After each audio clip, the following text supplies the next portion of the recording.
வணக்கங்க. நான் உங்கள் தீபா மதனகுமார் பேசுகிறேன். இன்றைக்கி நம்ம வந்து 2 மினிட்ஸில் எப்படி கோதுமை கச்சாயம் செய்யலாம் அப்படிங்கிறத பார்த்துடலாம்.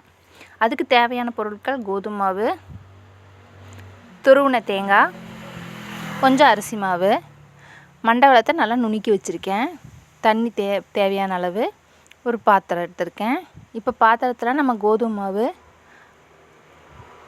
அரிசி மாவு ரெண்டையும் போட்டுடலாம். இதுவே நீங்கள் கோதுமை ஊற வச்சு நல்லா கெட்டியாக ஆட்டி சுட்டிங்கனாலும் சூப்பராக இருக்கும். கோதுமை மாவு போட்டாச்சு. இப்போ அரிசி மாவு, அது கொஞ்சம் கிறிஸ்பியாக இருக்கும்போது சூடாக சாப்பிடும்போது குழந்தைங்க சாப்பிடுவாங்க அப்படிங்கிறத கொஞ்சம் நான் அரிசி மாவு சேர்த்துருக்கேன்.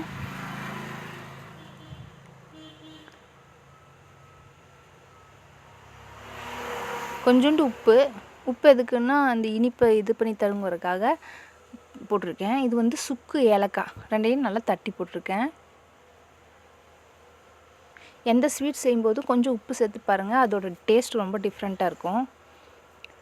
மண்டவெல்லத்தை நல்லா நுணுக்கி, மண்டவெல்லம் மூழ்கிற அளவுக்கு தண்ணி ஊற்றுனீங்கன்னா போதும், கொஞ்சமாக கரையிற அளவுக்கு ஊற்றுனீங்கன்னா போதும், ரொம்ப ஊற்ற வேண்டாம். அது நல்லா கொதித்து நல்லா கரைஞ்சி வரட்டுங்க. ஏன்னா அதில் கல்லெல்லாம் இருக்கும், அதனால் நம்ம காய்ச்சி பாகாட்டாக பண்ணியே போட்டுடுறோம். ரொம்ப பாகெல்லாம் வர வேண்டியதில்லை, தண்ணியில் மண்டவெல்லம் கரைஞ்சா போதுங்க. நல்லா கலக்கிட்டே இருங்க, தண்ணி கொதிக்கட்டும். நல்லா கரைஞ்சிருச்சு, சுத்தமாக மண்டவெல்லம் இது கரைஞ்சிருச்சு. கரைஞ்சதுக்கப்புறம் அதையே வடிகட்டி இந்த சூட்டோடையே அந்த மாவுக்குள்ளே ஊற்றி நம்ம கலக்கிக்கணுங்க. அப்போ தான் கச்சாயம் நல்லா உப்பி வரும். இதுலேயே பாதி வெந்துடும், அது நல்ல பக்குவம் கிடைக்கும். அதுக்காக தான் இந்த ஜல்லடையை வச்சு நல்லா வடித்து ஊற்றிக்கங்க. இந்த சூட்டோடையே நல்லா மிக்ஸ் பண்ணிக்கங்க. புருடே இல்லாமல் இப்படி ஊற்றி கொஞ்சம் கொஞ்சமாக ஊற்றி நல்லா கலக்கிடுங்க.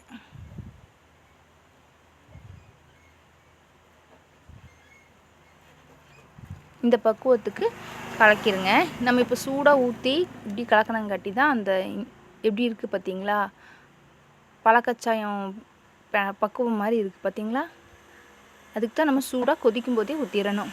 ஆறின பிறகு பாகு ஊற்றக்கூடாது, அந்த சூட்டோடையே எடுத்து ஊற்றிடணும்.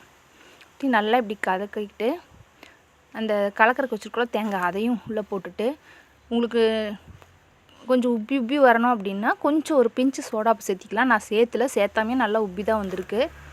மூடி வச்சுருங்க.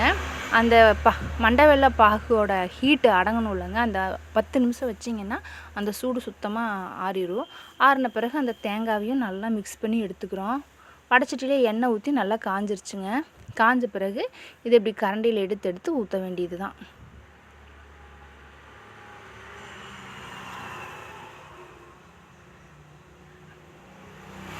அதுவே எண்ணெயிலேருந்து பாத்திரத்துலேருந்து அப்படியே மேலே வரும். அதுக்கப்புறம் திருப்பி போட்டு எடுக்க வேண்டியது தான். பாருங்கள், இப்போ அதுவே இப்படி பொல்லி வந்துடுச்சு, பூரியாட்டா வந்ததுக்கப்புறம் அப்படியே திருப்பி போட வேண்டியதுதான்.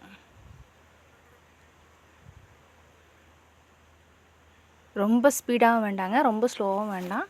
மீடியம் ஃப்ளேமில் வச்சு எண்ணெய் காய வச்சுக்கோங்க.